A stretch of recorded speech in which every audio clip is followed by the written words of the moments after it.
Hello friends, welcome to PDF for Exams YouTube channel. This is day 33. We are learning environment, and in this video we will be learning about biomes of aquatic area. In previous video we have learned about the biomes of terrestrial region, or you can say the landform ecosystem, and in this video we will be learning about ecosystem in aquatic area. Fine. So you know what is an ecosystem. We have discussed it several times that an ecosystem is just an study of interaction between biotic and abiotic components, and we've also seen what are these biotic components. So biotic components are nothing but the living components of an ecosystem are called as biotic components, whereas abiotic components, these are the non-living components like physical factors, temperature, pressure and all are called abiotic components. And interaction between this biotic and abiotic, and among biotic components, among abiotic components, the study of these interaction is called an ecosystem. So over here we will be learning about the ecosystem found in aquatic area. Aquatic means the water bodies. So if we see the classification of aquatic ecosystem, they are generally classified on the basis of salinity of water. What is salinity of water? That means the content of salt in water body would be called as salinity. So on the basis of this salinity, classification of aquatic ecosystem is done.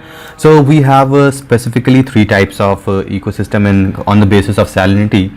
First is freshwater ecosystem. What is freshwater ecosystem? Freshwater would not contain salt, and if it contain, it would contain at very less. It's around 5 ppt, that means parts per million. And this freshwater ecosystem is further classified into two segments. One is static water, static freshwater, and the other is running freshwater. Okay. The static freshwater ecosystem is also called as lentic, and this running freshwater ecosystem is called as lotic. And we know the examples very well. What are the what examples of running water bodies? It's like canals, rivers. Canals, although they are artificially made, but still they are running in nature. Rivers are also running water bodies. Streams are running water bodies. These are the examples of running water bodies ecosystem, or else you can say the ecosystem present in these water body would be called as lotic ecosystem or running water ecosystem, or ultimately they can be called as freshwater ecosystem since they are part of freshwater. Fine. And under static, example of static water ecosystem are ponds. Ponds are still in nature, that means the water present in ponds doesn't move. Lakes are the bigger water bodies which are present, which does not have any specific movement. They are also considered as freshwater static. Fine. And they are called as lentic, or you can say the ecosystem present in this kind of water body would be called as lentic. Okay, so this is all about the freshwater ecosystem and type 1 kind of aquatic ecosystem. Type 2 ecosystem is called as marine ecosystem. What are marine? Marine means seas and ocean, and we know this very well. The salt content in this marine is the highest. It moves beyond 35 ppm, parts per million. That means it can be 35 or more than. The salt content in the water body of marine can be 35 ppm or more than this.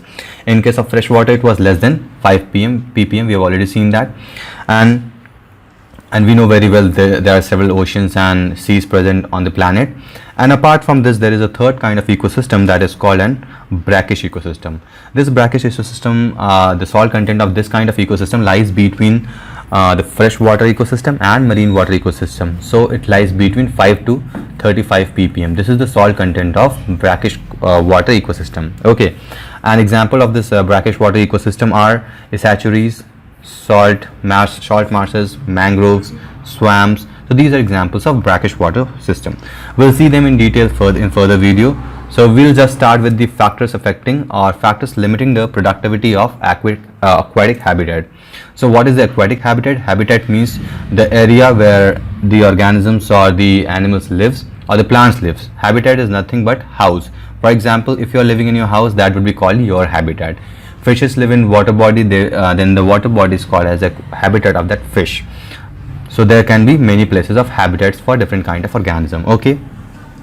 So in case of aquatic ecosystem, there are certain factors which limit the productivity of aquatic habitat. That means productive means the output. Output, what is the output? There are certain kind of output which are given by these aquatic habitat or the organism living in this aquatic ecosystem. Those are the production of oxygen, nutrients, salts. So those are done by the aquatic animals only. Fine. So the first factor which is responsible for limiting the productivity of aquatic system is the sunlight. How does sunlight limit the productivity? See, there are certain level of food trophic levels we have studied in first video of environment, we have seen that there was certain trophic levels. What are these trophic levels? Trophic level means the consumption of energy or production. So there are certain organisms which produce food, and after that there are consumers, and finally we had decomposers. Fine. So the producers were the organisms which were responsible for producing food. And how do they produce food, and what were the examples of producer? So examples of producers were plants, trees, grasses. Okay, so there are a few aquatic plants which are present underwater, on the surface of water, and beneath the water. So these plants are responsible for producing oxygen and their own food. So sunlight helps plant in the process of photosynthesis. This is known to everyone. Okay, and if the sunlight reach in proper amount, then the production of oxygen and plants would be easy for them, and if it doesn't reach in proper amount, it would be difficult for them to produce oxygen or their food.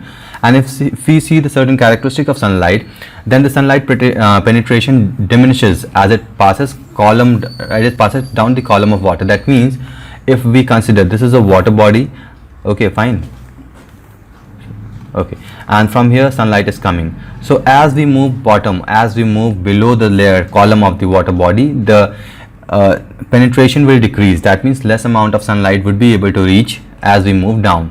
The intensity of sunlight would be higher or maximum at the top surface, and it would be low or minimum, or you can say negligible, at the bottom of any water body. Depends on the depth, how deep is the water body. Okay, and what else? The light penetration a lake determines the extent of plant distribution. Again, as I said, sunlight is very important for production of oxygen, or you can say production of food for plants. So up to the level where the sunlight can reach, till that plant would be present, and after that there would be no plants present which depend upon sunlight for producing their food. Fine. And there are certain matters like clay, silt, and phytoplankton. These makes water turbid. What is turbid or turbid? Turbid or turbid means the unclear water. When you have seen a clear water, there are certain rivers in Meghalaya, and there are in some other part of the world, you can see a clear water. That means wherever the water body will be there, from the top itself you can see the base of that water body. But in most cases the water are not very clear in nature. And what is the reason behind that unclarity or untransparent water? It is the presence of clay, silt, and phytoplankton, because of which the water is not very clear, and that unclear is called as turbid. Fine. And again, this turbidity limits the extent of light penetration and photosynthesis activity. Again, now it's very clear. You can just take an example and do experiment by yourself. Take a glass of water, and the glass should not be made of steel, it should be a glass material, and fill water. From one side you lit a torch and see if the light is able to pass through the glass or not, and take another glass of water and dissolve something that makes the water body or the glass opaque, and then pass the light, and you will see the difference between the intensity of light passing through both the glasses. In case of the transparent water glass, where the water was very clear, more amount of light would be easily able to pass, whereas in second case you can see the light would not be easily able to pass through the turbid water. So that's why turbid limits the extent of light penetration in water body. Fine, I hope this example or this characteristic is understood. And based on light penetration, the water bodies are divided into, the region or the zones are divided into two zones, that is photic zone and aphotic zone. Now again, see, if you know the literal meaning of the words, most of the concept is clear by the knowing the meaning of the title itself. So photic zone, photic means the sunlight, so the area till which the sunlight can reach will be considered as photic zone. Fine. And what is the extent of this photic zone? So over here it is written, photic zone extend from the surface down where the light level is 1% of that of surface. So what do you understand by this? Again, I'll draw a diagram and try to explain you what it is saying. So if this is a water body, I'm drawing water body over here, and sunlight is coming from here, okay, somewhere from here, and over here, for example, 100 unit of light is able to penetrate through this layer, and it keeps on decreasing. So there would be a certain level when the intensity of light would be 1% if we compare to the light at the top layer.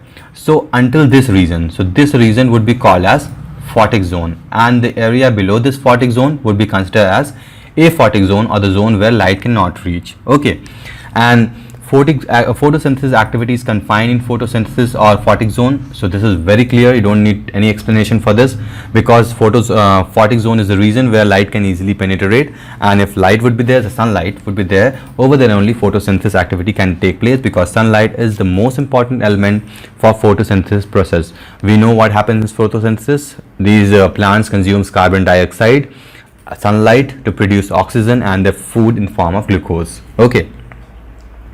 And at this photic zone or in photic zone, both this photosynthesis as well as respiration activity, these both activity takes place in this photic zone. Now we will see what is the aphotic zone. So it will be just opposite of most of the characteristics would be opposite of photic zone. How they would be opposite? So the lower level of aquatic ecosystem where the light penetration and plant growth are restricted from the aphotic zone, or the other name of aphotic zone is also called as profounder zone. You can remember this other name or synonym of aphotic zone. And as I've told you in the diagram itself, the region where the light cannot reach, so this part would be called as aphotic zone, and in this part no photosynthesis can take place as no sunlight is reaching, so photosynthesis would not be possible. Only respiration activity at certain level would be available in aphotic zone. Okay, so this ends the aphotic zone. Now let's learn about the dissolved oxygen. Now how this dissolved oxygen is important for reproduction, how it is an important factor which limits the reproduction of aquatic animals or aquatic ecosystem. See, in fresh water, the average concentration of dissolved oxygen is 10 parts per million by weight. So you need to understand this. There is dissolved oxygen present in water also, and we also know that in air we have huge amount of oxygen. In atmosphere we have studied how much oxygen is present. Around 29% of air consists of oxygen, and oxygen is the gas which is responsible for us to breathe. So oxygen is very important. So as it is important for humans and other animals on terrestrial or on land, it is equally important for the marine ecosystem or the animals living underwater for them to survive. They also use oxygen for their respiration. Okay, but if we compare the concentration of oxygen in dissolved water or in water body to air, then it is 150 times lower. In water we have 150 times lower quantity of oxygen present if compared to air. Fine. So this is all about this, and oxygen enters the, and how this transfusion of oxygen takes place. That means, see, although there are certain aquatic animals which forms the oxygen, but still oxygen has to penetrate in the water body. That means it has to dissolve in water, and sometimes it has to move out of the water, because there are certain plants which are there on the surface of this water body, and animals also move out of the surface, like tortoise and all. There are certain animals which move on the surface of the water body. So there needs to be a transfusion, or you can say entry and exit of this oxygen from the water body. So it takes place from the air water interface. And where is the air water interface? On the top level of the water body. So if this is a bed of water body and this is the water, and over here this area, the toppest layer would be called as air water interface, and this is the place where water or dissolved oxygen exits or enter the water body. Fine. And dissolved oxygen retained in the water is also influenced by water. As temperature increases, the amount of oxygen decreases. Okay, so you can say it is inversely proportional to temperature. The dissolved oxygen content in water is inversely proportional to temperature of the water. Fine. Next important factor is temperature itself. Now as we see, and we have already learned in climatology, that water body takes longer time to heat up, or you can say the temperature in water body would be comparatively lesser as compared to surface or on the land area. And since the temperature doesn't vary too much in water body, it is very problematic for the aquatic life if the temperature changes too much. Over here it is given, then the aquatic organisms have low temperature tolerance limit. That means if temperature varies a lot, there would be death of many aquatic animals living in water body. Fine. And we have already seen this. The small change in water temperature are great threat to survival of aquatic organism. Okay, so this is the temperature factor. Next factor important is winter kill. So by the name itself it is clear. Winter kill means the season or the climate where the conditions are very cold.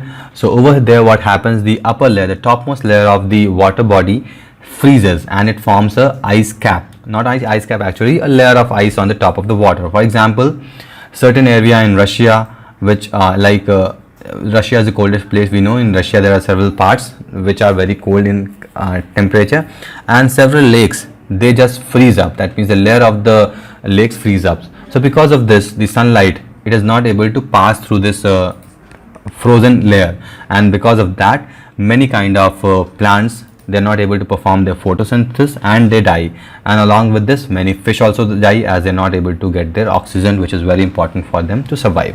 Okay, so this ends the important factor which limits the productivity of aquatic ecosystem. Now coming to the first kind of ecosystem which we have seen is marine ecosystem.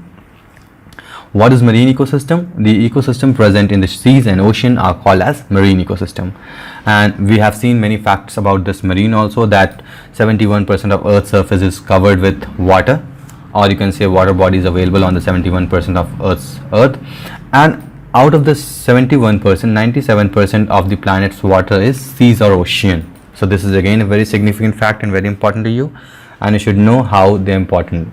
And the productivity, or you can say the net primary production, is 32% of the world. Now what is this primary production? We have already studied, or we have seen that there are certain product sectors like primary sector, secondary sector and tertiary sector. In primary sector, all the activities related to agriculture, fishing, or you can say the extraction of natural resources comes under primary production. So these naturally, fish, the aquatic animal, the aquatic plant, all are naturally occurring organism, or all are naturally occurring animals of anything, and they are extracted from these marine, and it counts 32% of net primary production. Fine. And there are certain dissolved compound also present in marine ecosystem or marine water, like salts. You know, all kind of salt, the salt which we consume are found in the seas. They are extracted from sea, and finally we use it as in a cooking. And there are 85% of dissolved material are in sea water are sodium and chlorine. So whatever the dissolved salt is present in marine water, they are sodium and chlorine. The maximum, you can say the maximum mineral is sodium and chlorine. Okay. And salinity, we have already seen the salinity is more than 35 parts per million of water. And the salinity may differ from one marine to other marine ecosystem. It's not necessary that all the marine or all the oceans would have equal content of salt. Okay. And what else? The oceanic zone is vast open part of the ocean where animals such as whale, shark and tuna live. So there are certain zones in ocean also where existence of organisms or plant differ from place to place. So the first zone we have seen, oceanic zone. So in oceanic zone, all kind of whales, sharks and tuna lives. There is a benthic zone. So this benthic zone, you need to just remember this benthic, it will help you in many segments of this chapter. Benthic means the lowest part. The lowest area of the water body is called as benthic. So if this is a water body and this the lowest area is called as benthic zone, and in this benthic zone very rare kind of species are found. Only few invertebrates can live over here, and apart from them no other species of animals or plant are found in benthic zone. Sorry. Next is intertidal zone. So we have already studied about the tides. There are certain tides, kinds of tide present. That means the high tide and low tide zone. So the area where these high and low tide occurs are called as intertidal zone. An example of these intertidal zone can be estuaries, salt marshes, coral reefs, lagoon and mangrove swamp. So these are examples of intertidal zone, and they generally occur in the coastal area. What are the coastal area? The area which are joining the land and water body is known as coastal area. Okay. And many hydrothermal activities like producing water by hydroelectric power plant are established in these intertidal zone. Okay. And again, aquatic system, it also perform very important environment function. How they perform environment function? By recycling the nutrients, purifying water, attenuating food, recharging groundwater. This is also very important factor, as most of the people consume groundwater, as this is the source of fresh water, and it provide habitat for wildlife. And as we know, water body, that means the marine or the oceans and seas, are home to most of the resources found on the earth. And there are the other parts which we are going to learn is the organisms. What kind of organisms are found in aquatic ecosystem? Okay, so there are certain kind of organisms which are found. So first I'll not read them over here, I'll just clear it one by one, or else we can go in the flow and see what are present. So the first organism which I found is called as plankton. What is the important fact about these plankton? These plankton are not active swimmer, because they can't swim by their own, they just move. The movement of these planktons are dependent upon the current of water. Current of water, you can say the flow, direction of flow of water, it helps the planktons to move from one place to other place. Okay. Next is animal living at the bottom of water body is called benthos. This I've already told that this is going to help you in many part of this video. Next is called nectons. Nectons are the active swimmings. What are the active swimmings? You can see the fishes, the sharks, whales, small fishes, whichever are present in water, they are able to flow against the direction of water current. Okay, so that's why they are called as nectons or active swimmer. Next kind of organism which are present in water body all called periphytons. Periphytons, where they are present? So they are present there. These are both plants and animals. They are attached, their stem and leaf are rooted on the ground, whereas some of the parts are projected on the surface. That means you can say if the water body is very shallow, so the roots of the plants or the animal would be attached on the ground, whereas some part could be found on the surface of the water. They are called as periphytons. Apart from this, there are some floating plants. They are called as neuston. So neuston are the organism or plants which float on the surface of the water. Fine. Next is lotic ecosystem. So we have already seen about the lotic ecosystem at the beginning. That means the freshwater ecosystem. It is a kind of freshwater ecosystem which is running in nature. That means the water body like rivers, streams which are running in nature are called as lotic ecosystem. Okay, and what are these lotic ecosystem generally used for? So as we have already studied in drainage system, that rivers and streams are used for bringing back the surplus rainwater back to the seas, and we have studied them under drainage pattern. Why drainage pattern? Because the use of drainage is to bring the surplus water to some larger water body. Okay, and how does this river flow? The factors responsible for flow of river is generally the geomorphic condition, like the slope of land. So if any river is originating on top of the mountain, it will flow along the direction of the land, and further it will again flow on the slope, whether it might be very gradual in nature, but still there would be some slope. And on the basis of this, we have already seen that rivers were classified on east flowing or west flowing rivers, and northern hemisphere few rivers were there. So on the basis of this geomorphological condition also, rivers were already classified. And flow of velocity, quantity, turbidity. So there are other several conditions which are responsible for flow of this lotic ecosystem. Okay, so here there is an diagram with which you can understand where the aquatic species are found. So on benthos region, or you can say the bottommost area, there are certain species, plant species found, and there is necton. You can see they can stay in the water as well, they can move out of the water also, that means on the surface also. And there are planktons which stay on the surface, plankton, phytoplankton, zooplankton, neuston. So they are found on the surface of the water. Okay, so this is all about the organism. We'll see the organism one by one and see what are important examples of these organisms. So the first important is plankton. So these planktons are either microscopic plants like algae, and example of animal are crustacean and protozoa, and these are single cell organisms which are found on the top surface of the water, and these are responsible for producing huge amount of oxygen also, since they are found in huge area, or you can say they are found in abundant.